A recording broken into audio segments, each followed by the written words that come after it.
Hello and welcome, ladies and gentlemen. This is the Iblis Manifestations podcast.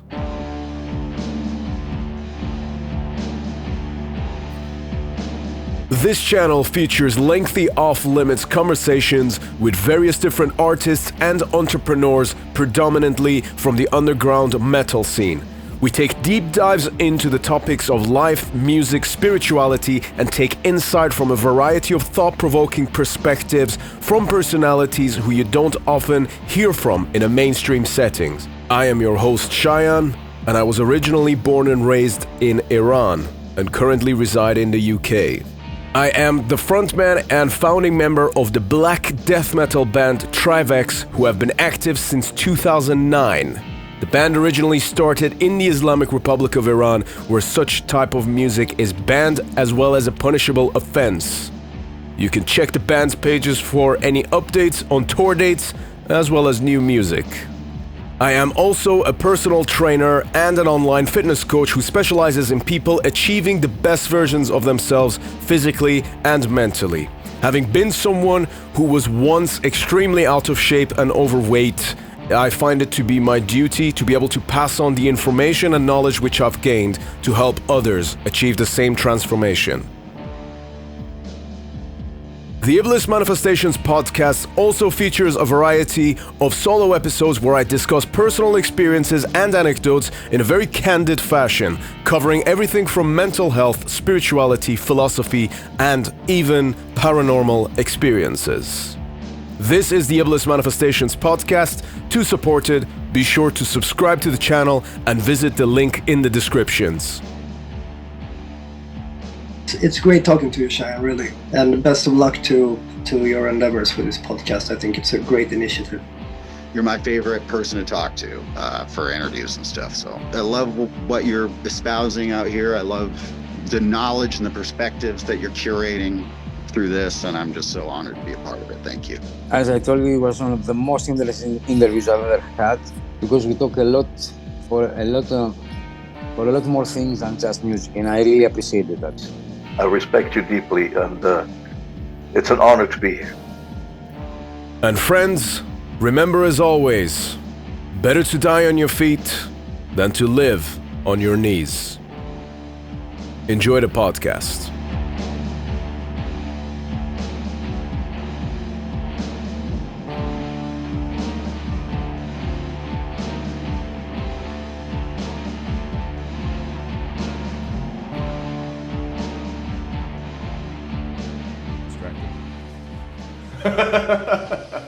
ADHD motherfucker. ADHD motherfucker. Okay then. Mr. Sturla Vidar. Welcome to Iblis Manifestations, man. Al Salam. Thank you for having me. It's my pleasure, but I have to ask the very first question. Where the fuck have you been? Eating ass and gaining mass. Perfect. There we go, man. What else? What else is there in life? There's not a lot else. I'm pretty sure Kerry King made a similar reference, but I don't think the gaining mass part was in there. I mean, it's a different kind of mass. Okay, yeah. I mean, when it comes to potato aesthetics, I think it's got it on lock. For sure, man. But seriously, though, like, I think that for a lot of people who are probably watching this now, the first things first, you and I have been talking about making this happen for a long time. Yeah, I was just thinking last night, it's been 3 or 4 years. So, actually, to clarify, when I first started Iblis Manifestations, there were 3 people that I had in mind that, it would be really cool to speak to them. One was Björn, okay? The other one was Eric from Otane. Yeah. You were the third person. Well, I like to arrive fashionably late. Yeah. But, no, it's cool that we get the chance to finally do it now, man. Yeah, I mean, I'm sure we're going to get into the whole scent of prophecy, as I told my buddies about this whole trip later on. But when everything just falls in place, you have to go it. Absolutely. You have to do it, right? Yeah. Like, with everything that we're going to talk about in the next hour or so, this is just like a cherry on top, right? Yeah. Like, it's been 3 or 4 years in the making. Yeah. So how long is it since you started Iblis, actually? just over 3 years. It was March. Well, there you go. 3rd of March 2022. All right. I started it. Yeah. Well, at least in the podcast format. That's when the first one came out where I was talking about paranormal stuff. So let's talk about you, man. I think... Well, we can talk about other shit if you want. But so the last thing that I think a lot of people probably heard from you was obviously you had the Svartidauði shows that were happening, I think, in early 2020. Yeah, so the last Svartidauði show was on the 21st of December 2020, and then we had a Trottin show in London the very next day, same festival. Yeah. I feel like half an hour after we got back home, the world was shut down. Well, ironically, that was called the Black Plaguefest, right? Do I remember that correctly? Is it catalytic rights? Oh, no. Black Plaguefest was the one that we then ended up getting involved with, which was then cancelled, and then us and Darvaza salvaged it. But, yeah, that's right. Cataleptic rights, actually. We are friends at Rat King Records, if I'm not mistaken. Exactly. Yes. Good people. Okay. Yeah.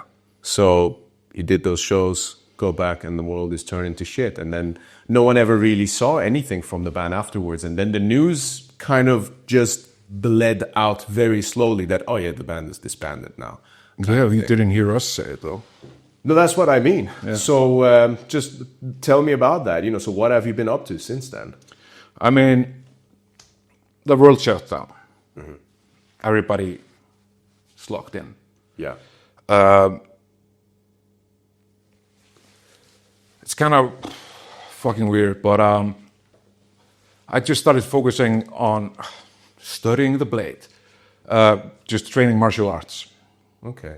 I went into therapy for my head, physical therapy as well. Started to get my ass kicked by world-class talent in Mjölnir. Okay. And that was just my obsession for quite a bit. Because this is ridiculous. But because I was a member of this gym Mjölnir, which, if you know Gunnar Nelson. Okay, yeah. Yeah, it's his gym. All right, I see. Yeah. Cool. This is where Connor was doing his training camps back in the glory days. Got it. So it's not that I'm such a great fighter. I am. But we all got state exempt from the lockdowns. All right, cool. Yeah, because we were that's the most ridiculous thing I ever said about myself. And I've said a lot of ridiculous things about myself. Right. And I will. Okay. In the next hour. Yeah. Plus, we got exempt from lockdowns because we were, what's the English word, like exquisite athletes, whatever. Okay. So this sort of as it was seen necessary by the government, so they gave you guys permission to basically carry on. Exactly. Cool. I mean, I'm all for that. I think a lot of gyms that I know gave themselves that sort of exemption, which, by the way, I also support that too. Totally. Yeah. Fucking A. And it was so fucking dumb in so many different ways. Yeah. You go to the supermarket to buy groceries and you have to be, 2 meters? I have to wear a mask like a fucking retard. But then I could go to the gym and just roll around doing like jiu-jitsu rolls, and, I'm getting that fucking snot of my opponent just in my mouth. Gotcha.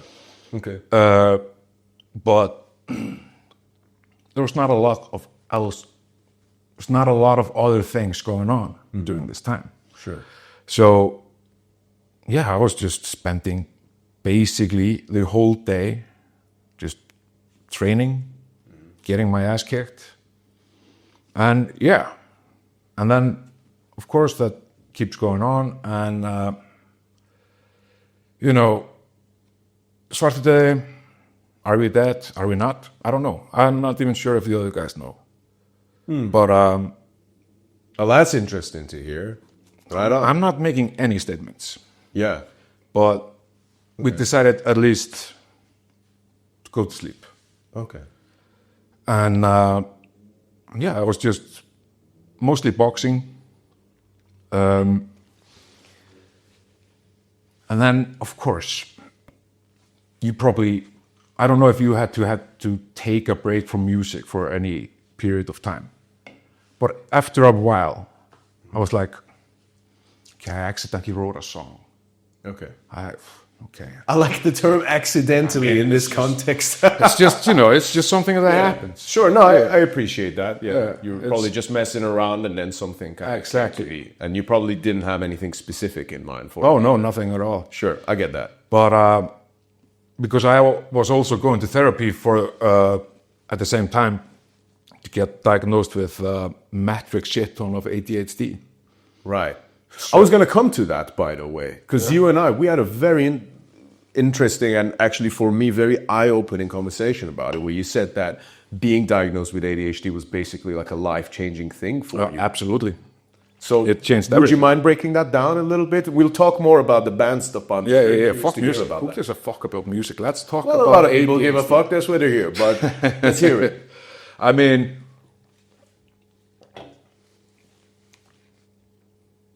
it was a revelation for me. I mean, it wasn't, but it was. Okay. And then I start to, get medication, get treatment. I start to educate myself on this thing. And there was like a period of time I was like, am I even a person and not just a walking list of symptoms, if you know what I mean? Okay. Yeah. Because this is me. Okay, maybe not this, but this and this. Got it. So there was a lot of navel gazing going on with a black eye, obviously, black eyes. And it turned my whole life around. All of a sudden, instead of just being the ideas guy, because obviously, in the context of Svartidauði, I'm extremely privileged with the talent I was working with. Because no matter the personal disagreements that we might have within the band, like, you're never going to take it away from these boys that they are world-class musicians. I would agree with that, just based on everything. Yeah, for Yeah. sure. Yeah, but it's cool to hear you say that as well. Yeah. Yeah, I mean, it's even, when we're all coming down on whatever drugs after a 3-day banter at whatever airport in whatever country, that's something I will never, God damn it, I hate you because you're breathing too loud. Why are you chewing that hamburger so loud? I understand. Yeah. So, but, I mean, cool. I might be a fucking retard, but game recognizes game, right? Yeah, sure. Speaking of ADHD, I totally lost where I was going with this. But Well, I think you were you were talking about how you were always the ideas guy. oh yeah, exactly. Yeah. But all of a sudden, it's not just the ideas, and I'm not just talking about musical ideas or artistic ideas. It's just having an idea, setting a goal, follow through. Right. Because one of the things about ADHD, a lot of people just think it's, I forgot a thing. It's so ADHD. I zoned out. I mean, it is that, but that's like such a small fraction of the whole picture. You know what I mean? It's sometimes called motivational disorder because it's a neurological development disorder, which means that a lot of the neurons inside our brain, they don't connect the right way, which is great if you're the ideas guy. But In what sense is it great if you're the ideas guy? So you come up with some kind of an just esoteric imagine idea, and it doesn't have to be esoteric. I mean, other great artists have. by esoteric I mean hard to materialize, which you then pass on that idea to the rest of the band to kind of flesh it out. Yeah, sure. Me personally, sure. Then you end up with a Flesh Cathedral. I mean, there were 3 other guys on that album. Of course, no. Yeah. I'm not gonna take. It was more a pun rather than an Okay, anything. well, But yes, you gotta Please. practice more. Well, But here, yeah, the point is, all of a sudden, no, you ask about the neurological thing. yeah. So you hear a sound.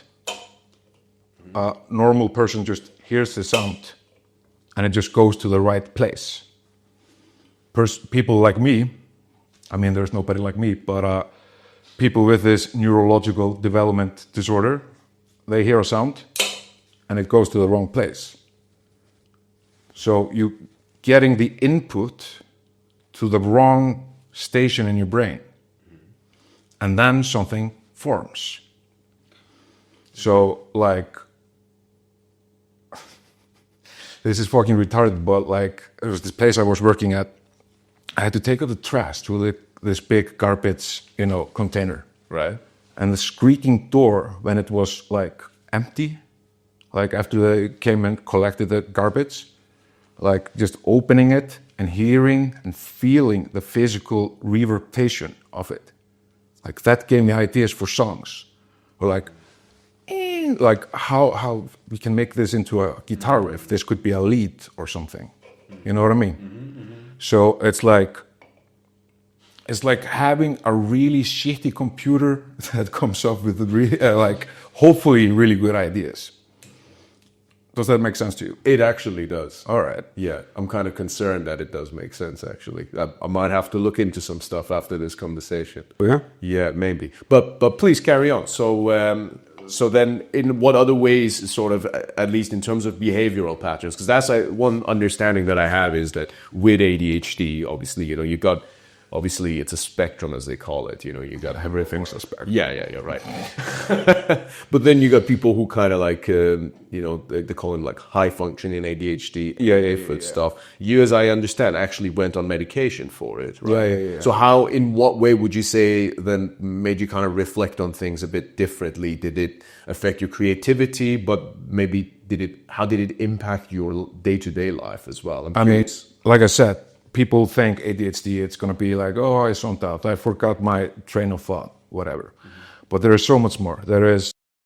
I'd like to quickly interrupt this episode for the following message. My band TRIVAX will be releasing our third full-length album, The Great Satan, via the legendary Osmos Productions on the 30th of May, 2025. If you're into extreme metal that's unapologetically defiant, politically and religiously charged, and unafraid to make bold statements where other ways shy away, then you need to hear this album.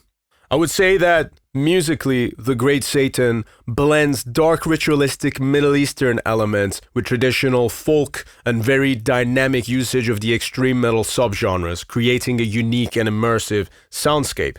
The intro track actually utilizes folk instruments, including baklama and oud, and throughout the album, you will also get the usage of 3 different languages. One, which is, of course, my native language of Farsi, or otherwise known as Persian. We also have songs that are sung in Arabic and, of course, English. The album embodies rebellion, violence, and ecstasy, unafraid to say what so many extreme metal bands will not. Copies will be available directly from the TRIVAX Bandcamp page, or otherwise from the official Osmos web store. Thank you for your support, and please enjoy the rest of the episode. I don't want to go into this I'm not a psychologist, believe it or not. I find that hard to believe, man. Well, but, we got stuff like executive dysfunction. Do you know what that is? Oh, yes. I actually only just recently read up about this because I was dealing with someone who basically had this. But please elaborate and explain. It's basically you turn on the idea, I'm going to grab this beer, I'm going to have a sip. And it just becomes impossible. You're like a fucking zombie. And it's a disgusting state to be in. And also when you have hyperactivity on top of that. So you go between these 2 extreme polar opposites of just being an absolute zombie that can't pick up the beer that's next to you because the neurological signals aren't going to the right places, into just being like the fucking Duracell bunny, So, yeah, I wouldn't want to hang out with me back then. Okay. And then you have... By back then, you're referring to the before times. Okay. Yeah. And then you have things like, emotional dysregulation. So there's a mood, and something happens and you just go somewhere completely different. Okay.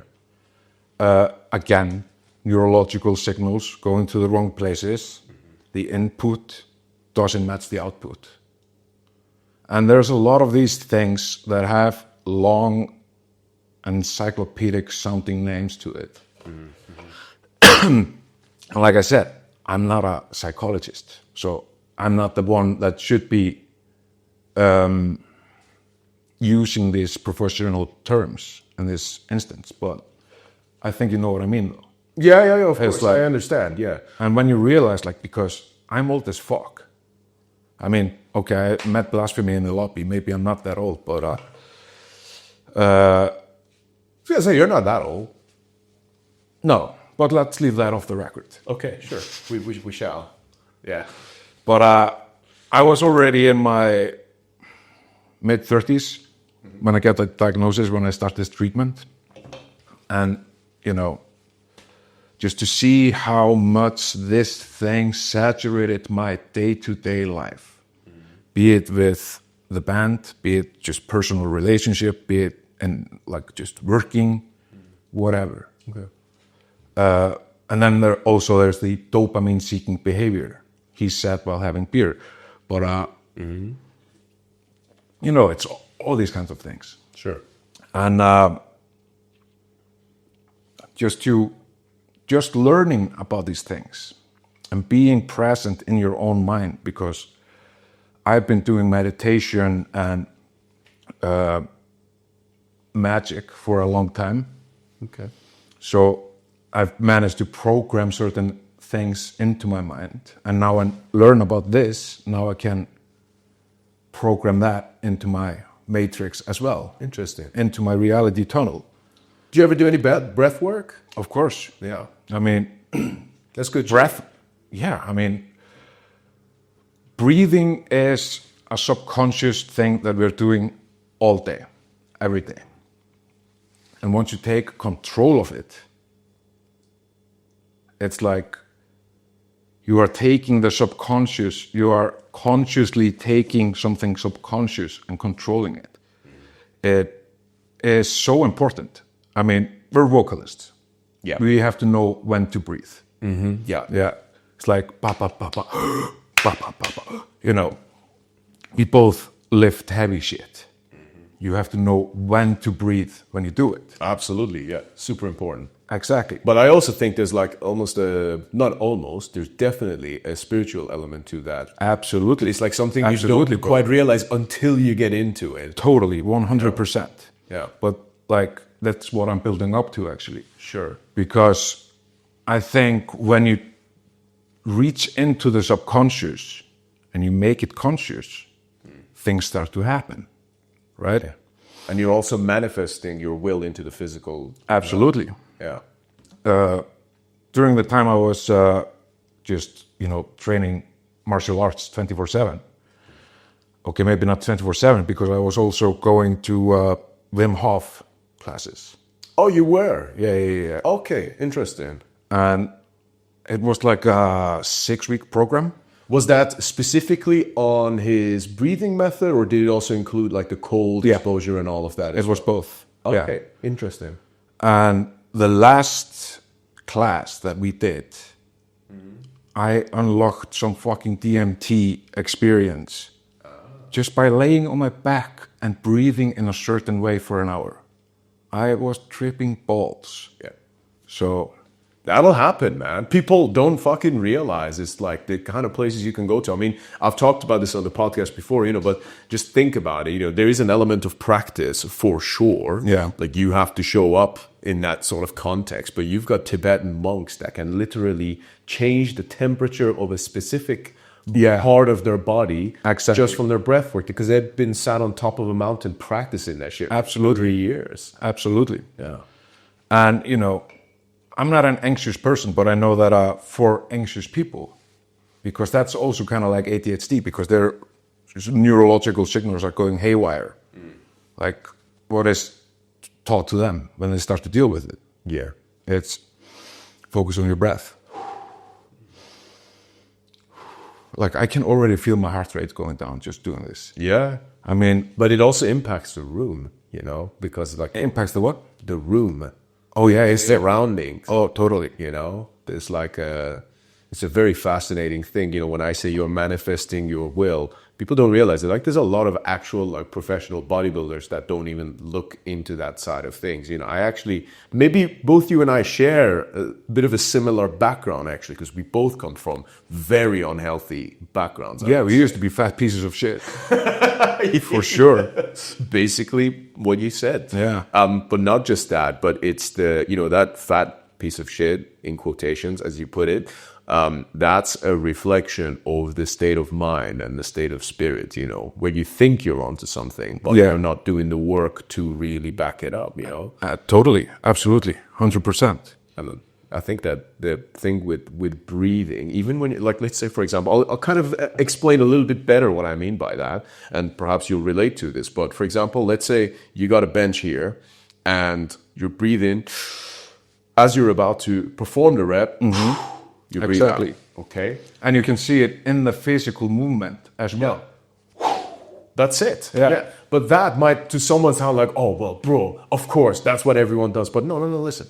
Let's take it a step back. Let's understand what a human being is. Yeah. Let's understand the way we actually interfere with quantum mechanics. Let's understand the way in which we regulate our nervous system with breathing. Yeah. And then you understand that physical exercise is one of the best ways to manifest your will into reality. Absolutely. Yeah. 100%. And it's like, and speaking of ADHD, physical exercise is way more important than the medication. It connects the neurons. That would actually make perfect sense. It does. And also just think about, like, of course, I can't speak on Islamic ceremonies, but in Christian ceremonies, you are like Iceland Protestant. So I would go as a child sometimes to Mass.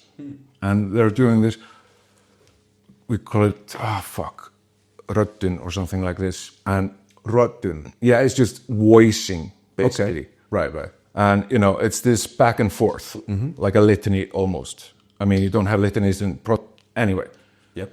When you say a prayer, like if you say the Lord's Prayer, you know the rhythm to it. It is probably an intentional, but to the public, unintentional breathwork. Fader vår, þú sem ert á himnum, helgist þitt nafn, ba, ba, ba, ba, ba, ba. You know what I mean? And then let's look back before the Abrahamic religions. Almost all pagan gods that are associated with magic are also associated with poetry. How do you recite a poem? That's a type of breathwork. You know, let's get into, you know, just the connection between magic and poetry in a bit, but just reciting a poem, you have to have the right rhythm in the breath.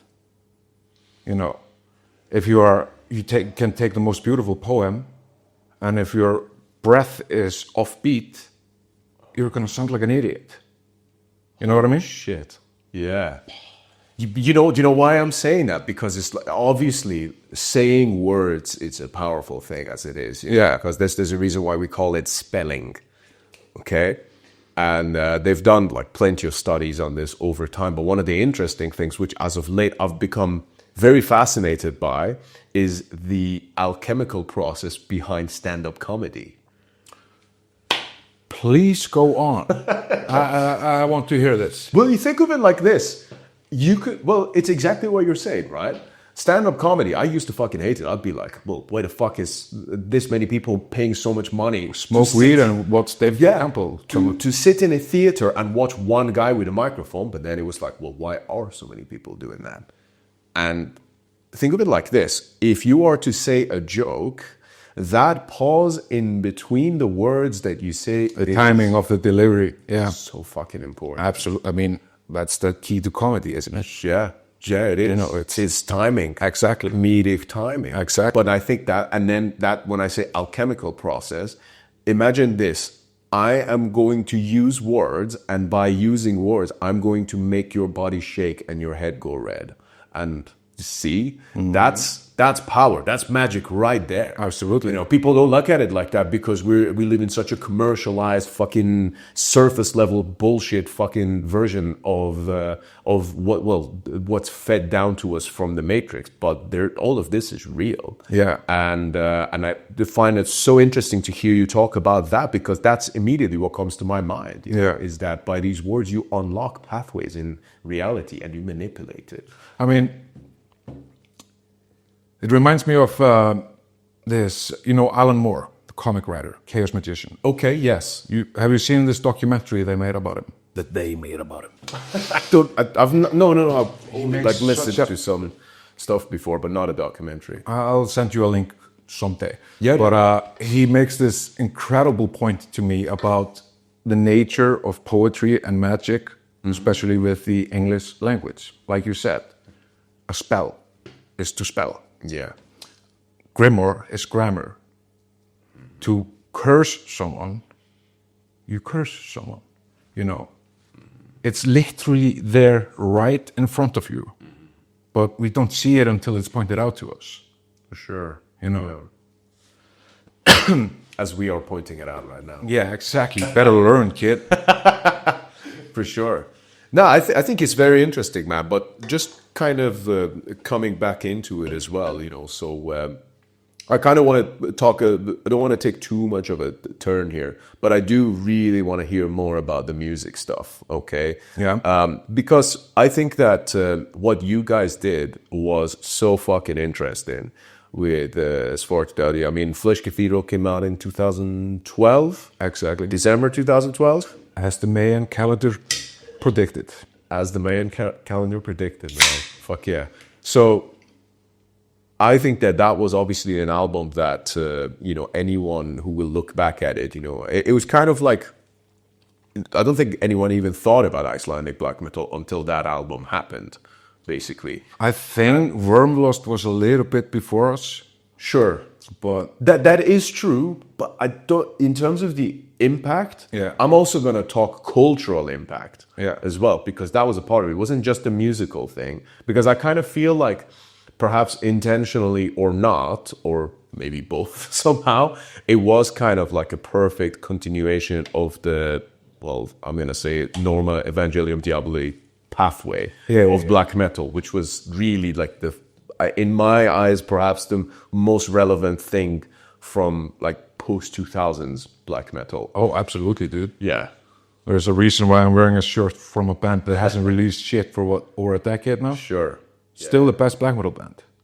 Yeah, I mean, it's hard to disagree with. Yeah, for sure. Yeah, for anyone listening, it's Catharsis he's got on. But yeah, stop this podcast, listen to Catharsis. God damn it. And then you can come back. Yeah. After your brain scrambled. Yeah, but it's like they found this essence, right? Yeah. It was 2003-ish when the first wave of No Area albums started coming out. Yeah. Before that, like, we had, or was this depressive, I mean, no disrespect, but like Sastur, Leviathan. That was one thing. Yeah. And I love Leviathan. Let's not get it twisted. Okay. And goat metal. I mean, I call it goat metal. Like, I mean, they were not that early Diocletian. But, yeah. But you know what I mean. Access of Advance, Rights of Light, Dairy Clinker, Drinkadon. Yeah. This Canadian stuff. And but you also had like, not to offend you, but like Satyricon or this Moonfog shit. What would you offend me? By mentioning really horrible music. Oh no, it is. I think I like the second album quite a bit. Well, that's your problem, man.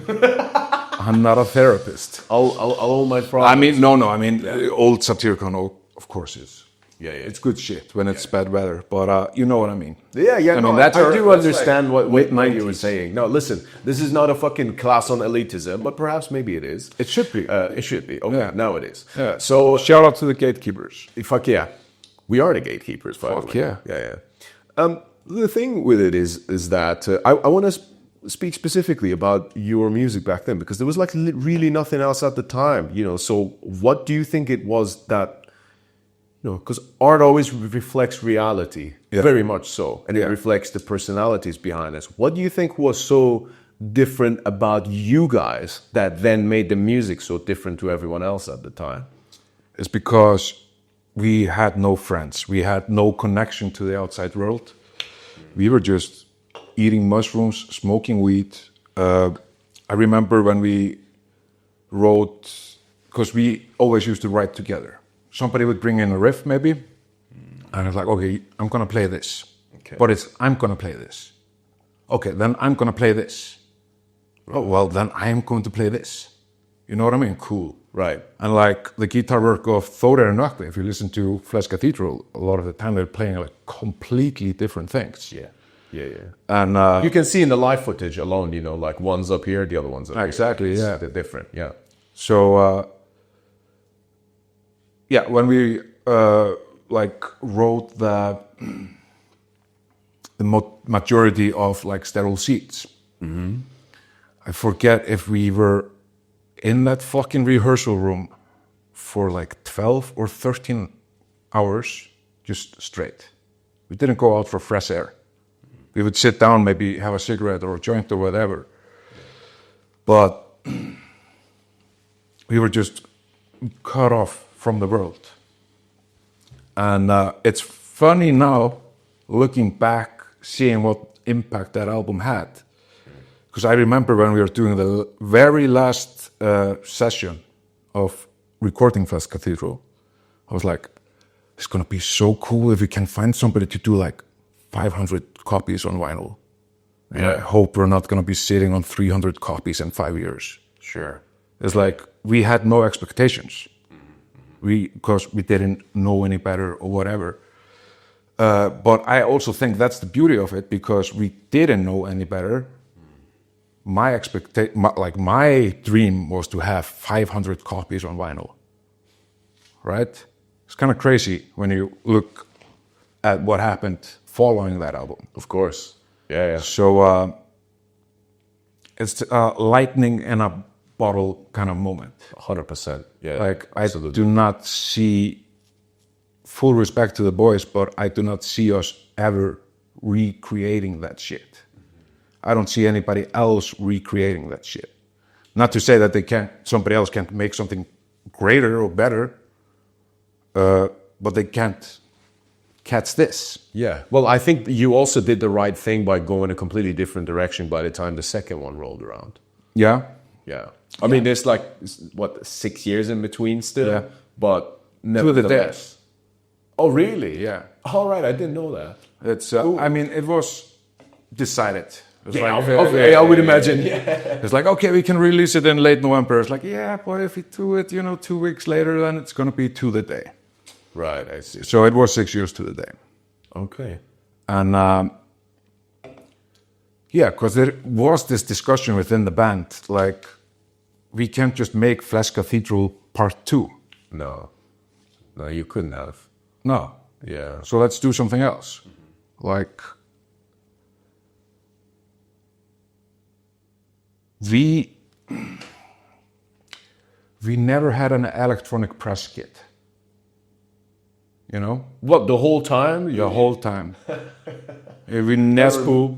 Yeah. How many bands do you know that went to travel around the world Yeah. and release albums? They all have it. Yeah. It's like we just made our own rules. Okay.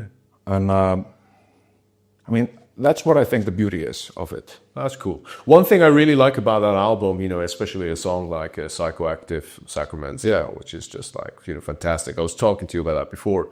I don't know if you sometimes perhaps as a collective actually had this approach. To me, the process of songwriting is such a beautiful fucking thing. Oh, definitely. It can be painful, but it's like so worth it by the time it's finished. Yeah. To me, the way I look at it is it's almost like creating your own roller coaster and then sitting in the ride. Well, alone or maybe even with your bandmates, just all of you going through that roller coaster on your own. And then by the time you come back, it's like, oh, that was cool. Oh, yeah, that bit could have been better. Oh, I really enjoyed this bit. So one thing that I really think is quite powerful about that particular album with some of the stuff that you guys did was some of the structures and the waves. It's almost like the Pink Floyd-y kind of wave where it kind of goes through the song.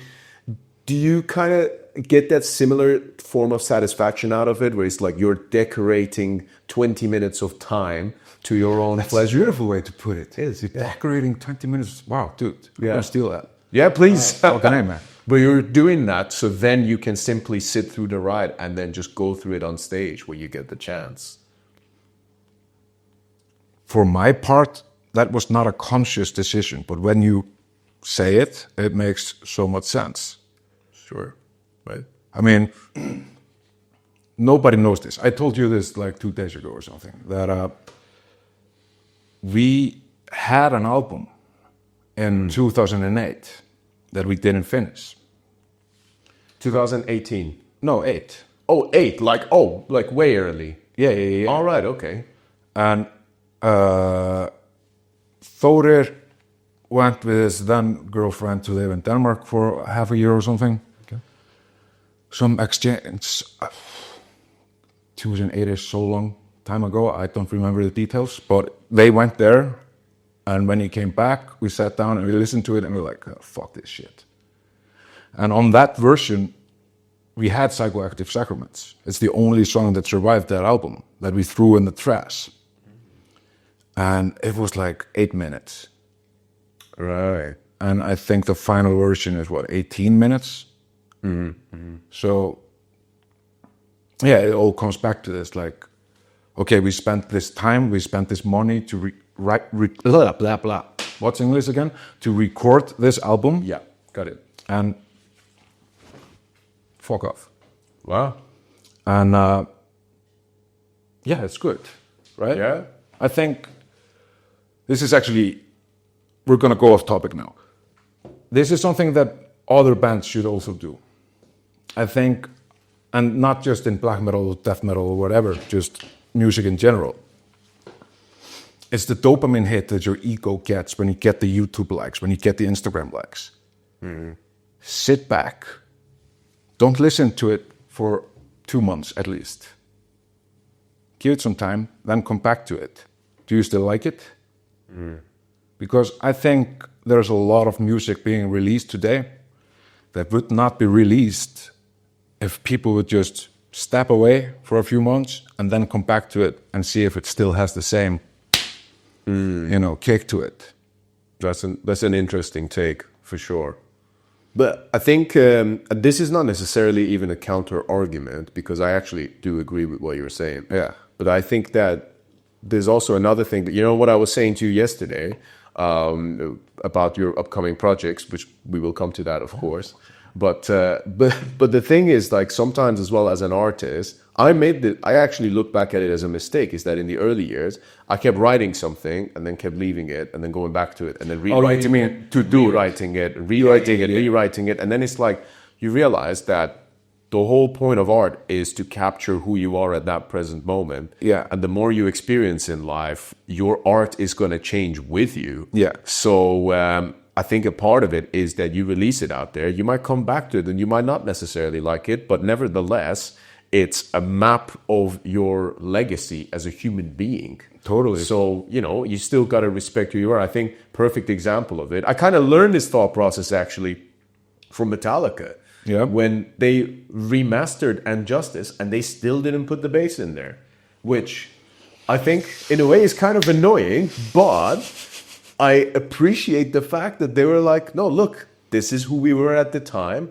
This is the album. It's not only got our good shit in here, but it's also got our mistakes. I always appreciate it when artists are honest about their mistakes. Yeah, I think so. You know. I am as well. But I think that there's like a fine balance there where you can like really make sure like, oh, do I really believe in this? Yeah. Or, you know, but also like not fucking sit on something for years as well, because you change as a person and that material might not be the same anymore by the time you put it out. Yeah. Was it who produced Justice again? Was it Fleming Rasmussen, if I'm not mistaken. Let's just say you're not. Let's just say it's that. A few months ago, I was watching something on YouTube, interview with this guy. Yeah. And now we know that Sturla watches YouTube. I mean, I thought you just lived in a cave surrounded by candles and caskets, but there we go. one does not exclude the other. Perfect response. There we go. He was talking about this process, and then, you know, whatever, 20 years later, 30 years later, Lars comes up to him, and he's like, "Oh, why the fuck don't we have the bass on this?" I was like, "Because you said not to have the bass on it." Really? That's fucking dumb. Yeah. I've seen that. I know exactly. Yeah. So, yeah, man. but It's one of those. props to him to still stick by his mistakes. Yeah. Yeah. Because so much art is better because of the imperfections. You know, you wouldn't have distorted guitars if it wasn't for imperfections. You know. Absolutely. Yeah, because a distortion was not an intended feature of an amp. It's just we need more volume. Now we have distortion. Yeah. You know what I mean? Yeah. There's a real beauty to that, actually. You know, like you think throughout records, like for example, you want to talk about moments of imperfection, solo in Freezing Mood, when his guitar string actually breaks. Yeah, exactly. And then you can hear that at the end when it's beautiful that they leave it in. It's fucking perfect, and it sounds amazing. By the way, would it be better if he did it perfectly? No, not at all. That's what makes us human, you know. Happened with me with the when we did the vocals to Operation Ramadan. Yeah, there's the line, "You cry for help, but your mother's not here." When I did that, my voice broke. Yeah, as I did it, but we kept that one. Yeah, because there was a sense of genuine sadness. Yeah, but also like that never, by the way, has happened to me. But that particular line that I kept getting choked out just reading it, because it's about a real thing that happened to teenagers that basically ran over minefields, and that was the line, "You cry for help, but your mother's not here." Yeah. And then my voice goes. That's why if you listen carefully on the record, I won't. That bit, because you already have. Yeah. Hey, just a quick moment of your time. For the past 3 years, Iblis Manifestations has been entirely self-funded. This means that every subscription fee, every piece of equipment, all of the travel expenses have come out of my own pocket. Over time, people have asked me how they can support the podcast, and to be honest with you, up until now, the answer's been pretty straightforward, and that is simply spread the word. But now, there's another way. I have set up a Patreon account where followers of the podcast will be able to make monthly donations to the podcast, and this will help cover the costs of streaming gear and basically everything else that goes into making this show. This isn't about making a profit, and to be completely honest, it's not about breaking even either, because that's certainly not been the case for the last 3 years. However, if you do find value in the conversations that we're having on this podcast and wish to help them forward, then you can now support the show. Just head to the link in description and hit the Patreon button. In addition to that, be sure to check out the Iblis Manifestations Big Cartel page, where we will be selling exclusive merchandise for the podcast. At the moment, we got the Extreme Podcast for Extreme People t-shirts, limited to only 30 copies, and the pre-orders will be sent out from the 1st of July, so the link for that is in the description. And in the future, the Big Cartel page will also include some occult accessories and jewelry, which will be handcrafted by myself. And we will also be selling merch and records by other bands as Iblis will expand into a label of its own. And, of course, it goes without saying, thank you for supporting Iblis Manifestations. It is much appreciated.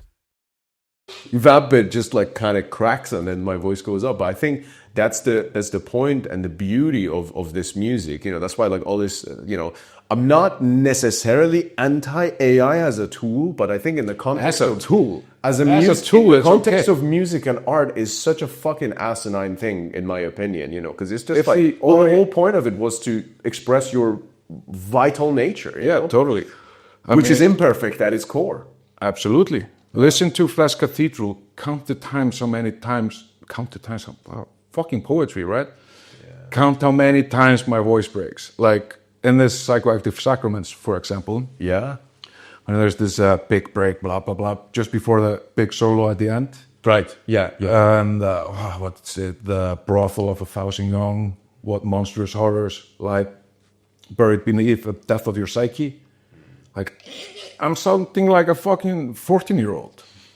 And it's like, yeah, no, keep that. Yeah. Keep that. That's it. Yeah. That's it. I mean, I also believe that perfection does not exist in physical reality. You know, it's the Platonic idea. We have an idea of something that is perfect. You can never have something perfect in the physical 3D reality that we exist on a day-to-day basis. You know what I mean? You got to reach for the stars to get to the branches of the trees. Yeah, exactly. I mean, perfect is the enemy of good. Yeah. Oh, I fucking love that quote. Yeah, for sure. And, you know, not to talk shit on our colleagues too much, but so many people, I feel like they're hiding behind this idea of perfectionism because perfect does not exist. And so they can keep going, tweaking something that nobody is ever going to notice. Because then it can delay putting it out into the world and possibly getting a negative reaction to it. But this is exactly what I was saying, man. You know, you think about it, like, you don't do that with sex, you know? It's like, oh no, the foreplay wasn't the right amount of time, so now we have to stop and we have to go back. You don't do that. It's in the moment, you make it happen, you make memories, you move on. Yeah. And it's the same. And breathe the correct way. And you breathe the correct way. And, you know, this is the thing that we got to realize, you know, like reality is extremely time relevant. Now you can talk about whether there's a human constraint or a constraint at all or not, you know, because that's one thing on psilocybin that, you know, like time stops to exist. Yeah. It's very interesting. But I may have noticed. Yeah. It's like nothing is like crazy, like being on mushrooms and then looking at a clock, like revisiting it. It's like, who the fuck does mushrooms and looks at a clock? I do. Bro, it's really interesting because it's like what feels like 3 hours, you look back, it's like, oh my God, it's only been 5 minutes. And then vice versa as well. But anyway, not to digress, I digress rather, but one thing that is very important is that time is always moving forward, okay? After all, we are in a Saturnian version of the world, okay? While we are in our biologically limited perception of time, we are always moving forward. Exactly.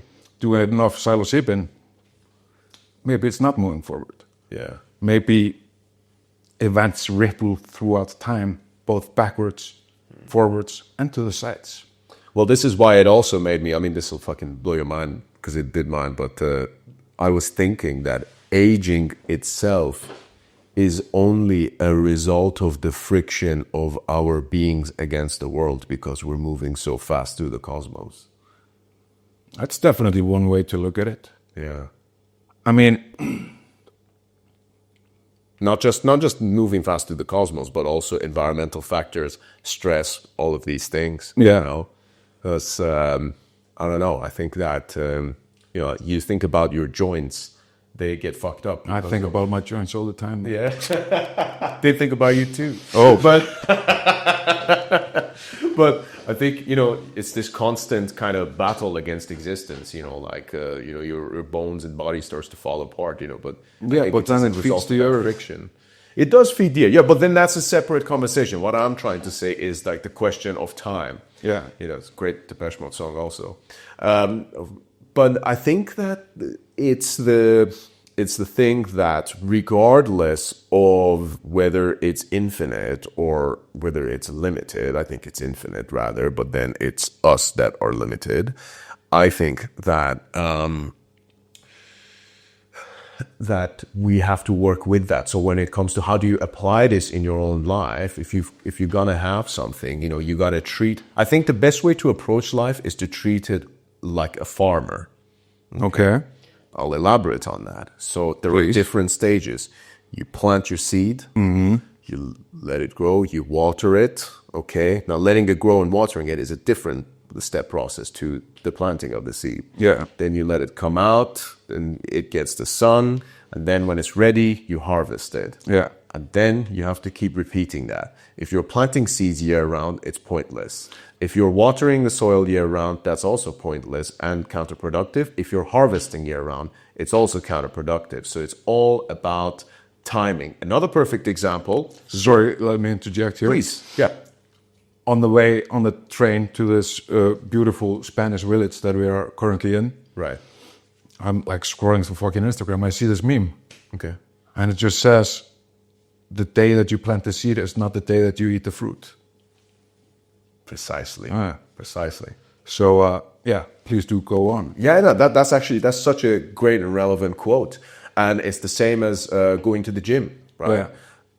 Some people might not know this, as I've come to realize, but there was once upon a time, I suppose, I also didn't know this, but you're not growing when you're in the gym. No, you're growing when you're resting. Exactly. You go to the gym to fucking tear up the muscle fibers. Exactly. Add stress to it, and then you go home, and then you rest, and then you get the adequate nutrition, and you get protein. Absolutely. And then, as that process continues, then you rest and recover. This process might seem like a mundane thing, but that's what the whole of reality is fucking based on. Absolutely. I mean, it's the same if you're growing wheat, thinking about your joints. You got to give it enough sunlight. Sure. Then you put a little something, Yeah. turn off the lights. Okay.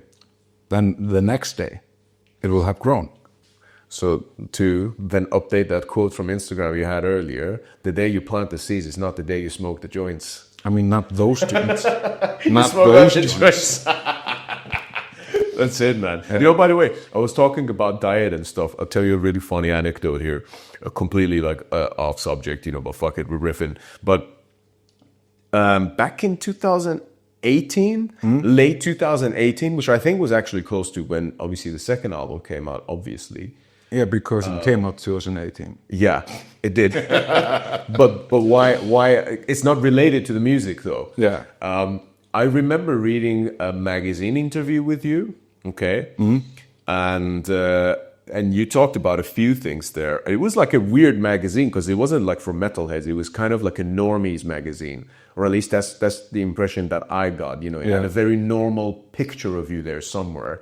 But anyway. Oh yeah, I think I know what you're talking about. I think there's a picture of you there with like a blue denim on like the cover thing, right?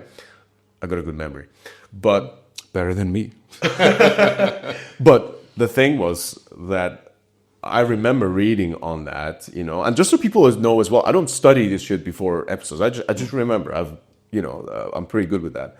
I remember in that interview you even talked about like Lou Reed's song being about heroin and all of that. People party to it and everything. But there was a specific bit where you said you miss eating pizza because you were on the ketogenic diet. Oh, I was back then, yeah. Yeah.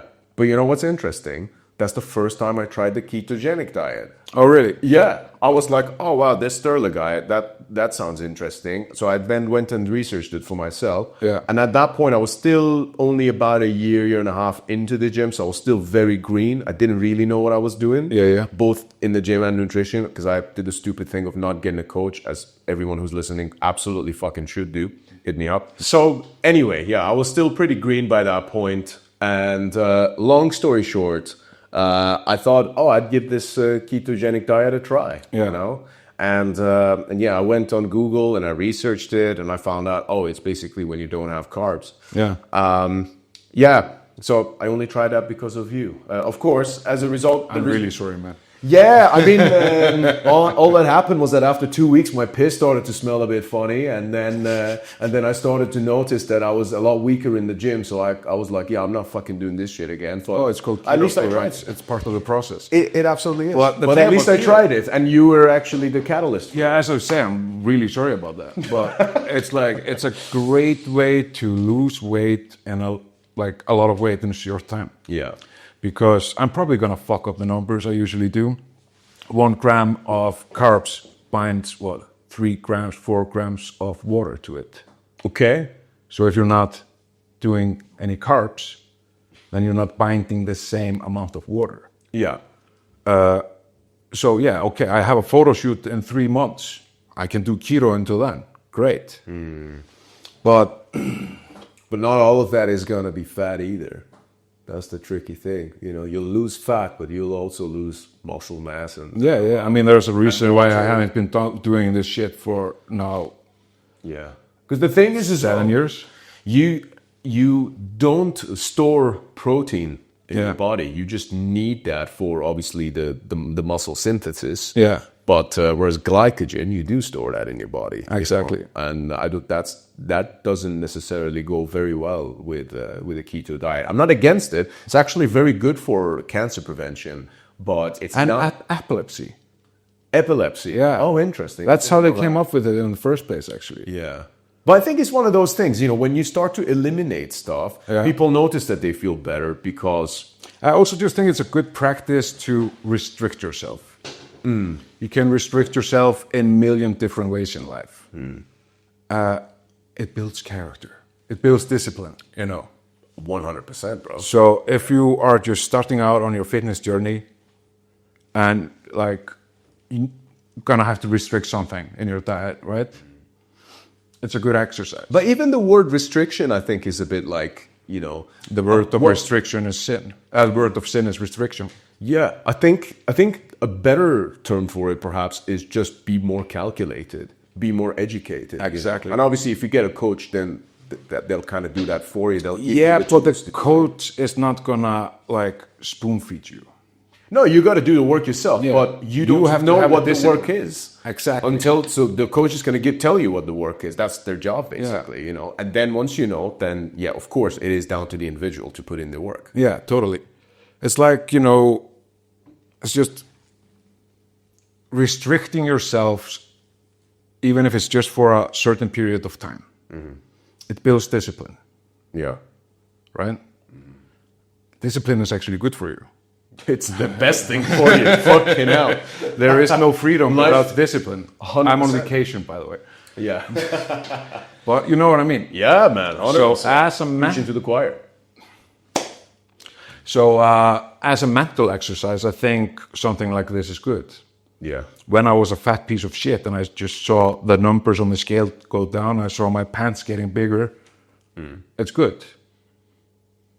I'm never going to approve of keto in any official capacity. It's just something that I did, I tried, I had the results. Then I tried something else and I had different results. You know what I mean? It's just like if you're writing music, okay, I'm gonna be in drop D, I'm gonna have a open F minor tuning. You know, just we only learn by doing something different. Yeah. Right? Absolutely. And I mean, that's the whole fucking punchline. Like, if you are starting out on your journey, your fitness journey, your diet journey,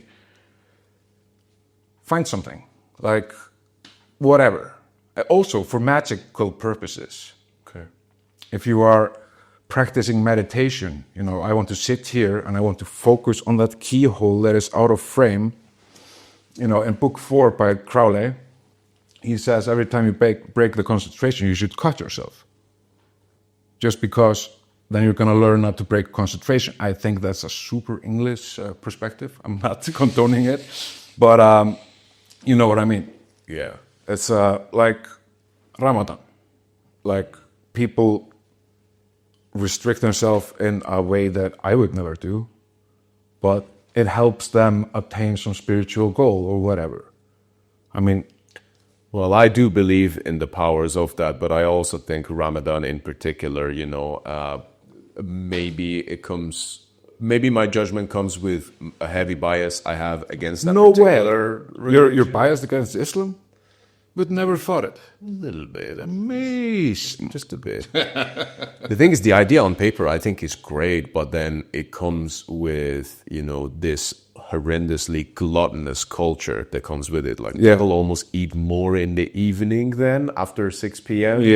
than they do on a normal day when they're not fasting, That actually makes perfect sense. Yeah, and the thing is as well, from a scientific perspective, like let's say, for example, a little bit of tip here for everyone. If you're going to be doing intermittent fasting, for example, you ideally want to stick to just protein and fats when you start your fast, okay? Because you'll have less of a crash. A lot of people eat fucking shitloads of carbs beforehand. Yeah. It's a dumb idea. I learned that the hard way. Yes. Same here. You can have fiber, by the way, when you start the fast. Like avocados, a little bit of veggies is okay. When you break the fast, which again, by the way, this is not the best practice for. What is the word? Break fast. Yeah, well, it is. Yeah. It's in the phrase. But do go on. For sure. So when you break it, people again make the mistake of, I'm just going to have a slice of bread. You fucking moron. That's not the right thing to. Again, it's down to lack of education. It's not because people are purposely being stupid. But what you need to have is a small portion of protein. Yeah. Okay. And then you can maybe have like a really small amount of it, right? You don't need a lot. Yeah. And you want to have salt with it because you've lost a lot of electrolytes. And then, especially if you've been having coffee, I don't know if you knew this, but if you drink coffee, it actually drains the sodium levels in your body. Okay. Yeah, so it actually drains the electrolytes in your system. That makes perfect sense. So if you, in the morning, for example, you want to have a bit of salt, ideally, before you have the first coffee, Now, that's interesting. Yeah, that's right. That's what I've been doing for a while, and you feel a bit of difference in your energy levels, and then just like delay that coffee for a bit. I'm not saying delay it by like 90 minutes, because that's kind of a trend right now. Even like 30 minutes, just like have just a glass of water with like a bit of lemon, lime, and salt. Some people tend to have apple cider vinegar with that. You could do that if you want to, and it just kind of stabilizes your blood sugar levels. Gives you that little bit of boost of electrolytes. And then when you have the coffee, you're much more prepared for that. Yeah. Anyway, to strip that back, that's what you're supposed to do when you're fasting is have more protein-oriented stuff. But in Islam, they got this dumb fucking thing of like eating like they got like dumb things in Islam. Like they got a fucking few really dumb things, and then some things I actually like. By the way, some things I think is really good. I'm sure not many people would complain about the 4 wives part, other than it being extremely misogynistic and fucking just caveman. But the jokes aside, now is that. When you're having all of that sugar, that's gonna fucking destroy you. Sorry for having ADHD, but this 4 wives thing part that you just said, neurological signals went to the wrong way. What is the fastest growing demographic of millionaires outside of Indians and America? It's Mormons. Okay. What do Mormons do except for having a bunch of wives? They restrict themselves in so many different ways. They restrict all these dopamine-seeking behaviors. Which, by the way, that is something I do believe in. I think it's good for you. I think for a period of time. Right. But I also believe that controlled indulgence is good for the soul. Controlled indulgence. Yeah. Well, I suppose it depends what it is. But yeah, I think to an extent, I think it comes to the term pick your poison. But I don't think most people are ready or disciplined to really make that choice. Yeah. They think they are. No, most people are fucking idiots. I think when most people say, like one thing, they're like, maybe I sound overly judgmental, but I don't think so. Oh, please gatekeep me, daddy. Wow, those are words I never thought I'd hear, especially not from you. Fucking hell. I love it. The thing is, like, just to come back to it. I think that when most people turn around and say, "Oh, I do this just in moderation," oh, I'm a social drinker. Yeah, no, that Oh, I'm a doesn't social sound like an smoker. excuse at all. It's fucking bullshit, man. Yeah, most of the time it is. Moderation, okay, and I know this is a very unpopular thing. People will not like this. Moderation is a lie people tell themselves to justify their own shitty, self-destructive behavior. Most cases, yeah. I'm sorry, I'm not don't gonna- hate the player, hate the game. I'm not fucking making the rules hate here. the game, man. Fucking heck. But I think definitely for a lot of people that is totally true.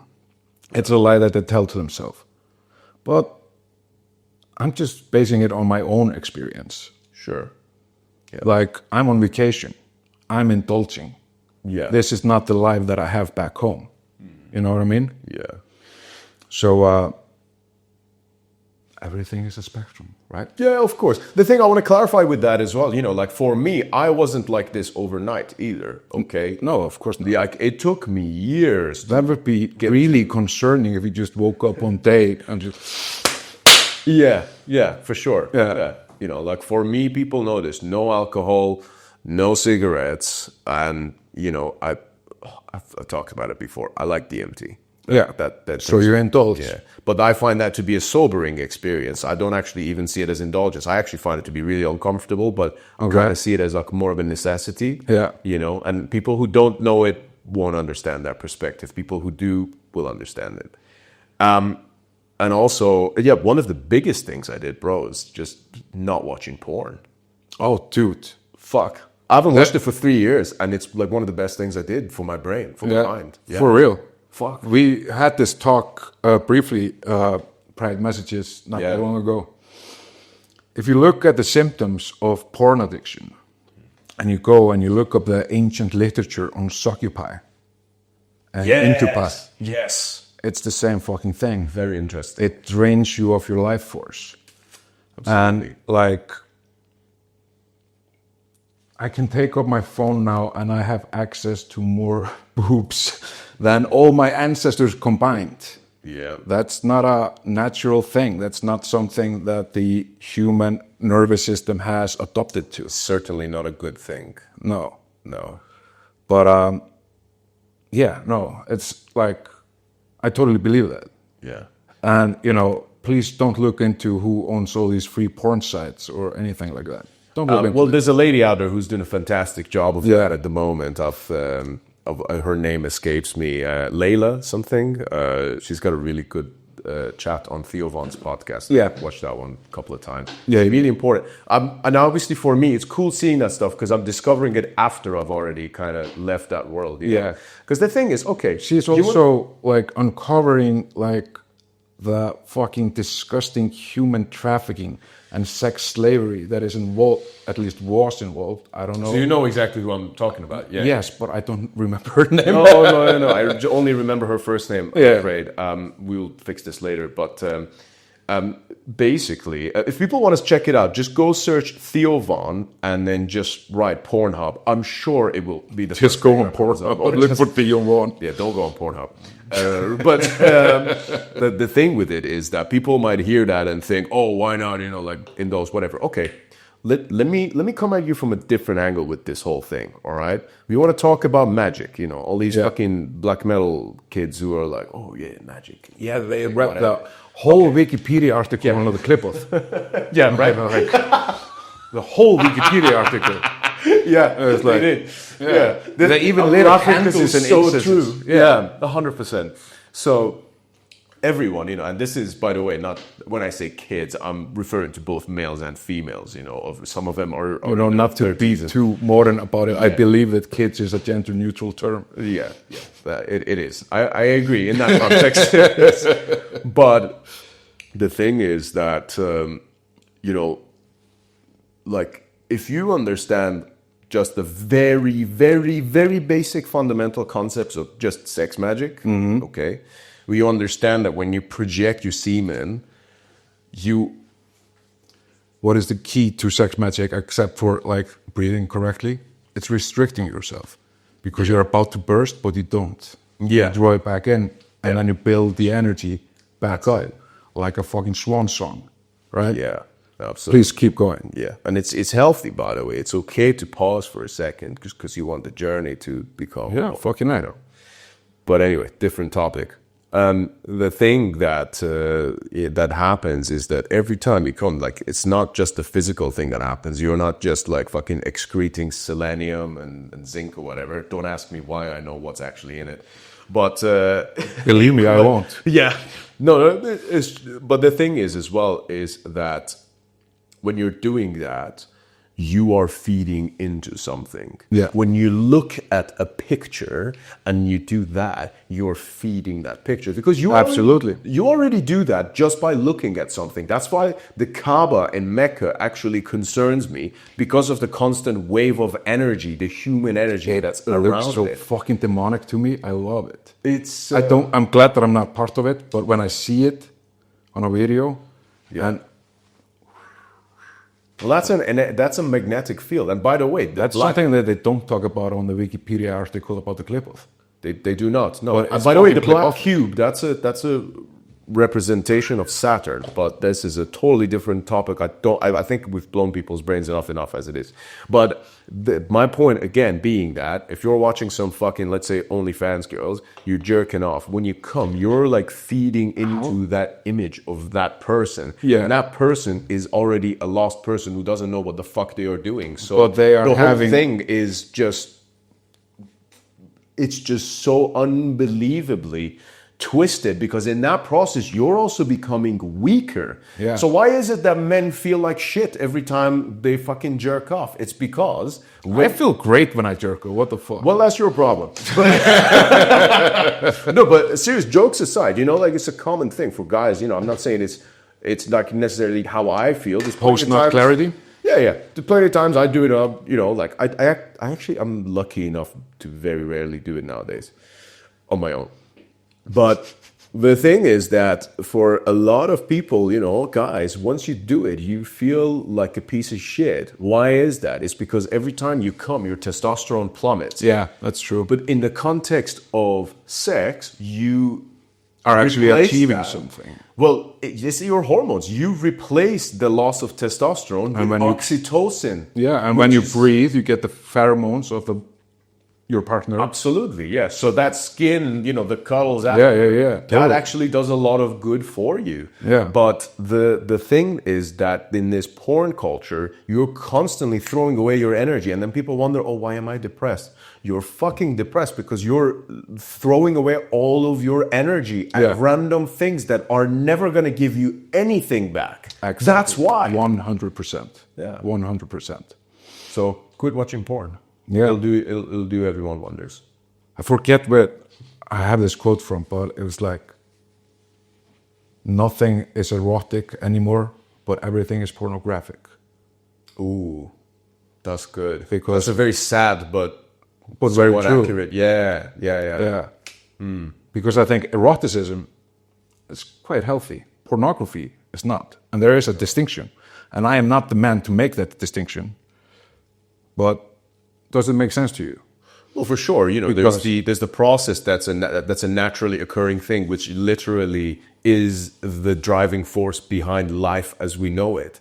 And the other is an artificial recreation of it for extracting the same force, except for no good or no point at all. It's the definition of sinning and the idea of hamartia, because sinning is not doing so much doing the wrong or a terrible thing, but it's more missing the point.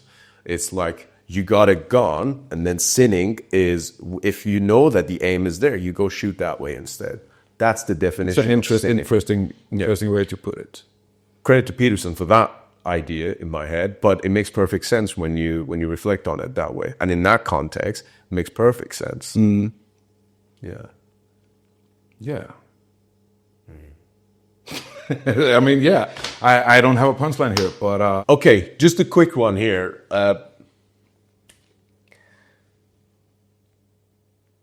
I think that wasn't quick at all. Okay, tell you what, that wasn't quick at all. But what I will say is that Sturla, my man, it's been a real fucking pleasure to have you on the podcast, sir. The pleasure is all mine, sir. This has been a great chat. We would continue, but of course, both you and I, being big Their Congregation fans, are about to go watch the band perform in Barcelona. Yeah. Fuck yeah, man. Let's go. It's the name of the game. Let's go get some fucking Greek death metal. Looking forward to any upcoming projects you may have. Okay. I may have some. I think it might be too early to perhaps talk about it. Okay, but you are here. Fuck. But I am glad that we just got on such a good flow that we didn't even manage to touch on it. Yeah, and I'm sure there's going to be some angry people in the comments, but... Oh no, angry people in YouTube comments. Whatever am I going to do with my life now? What I would offer to those people is... Go fuck themselves. You came here for the music and maybe got so much more out of it than... Hopefully not.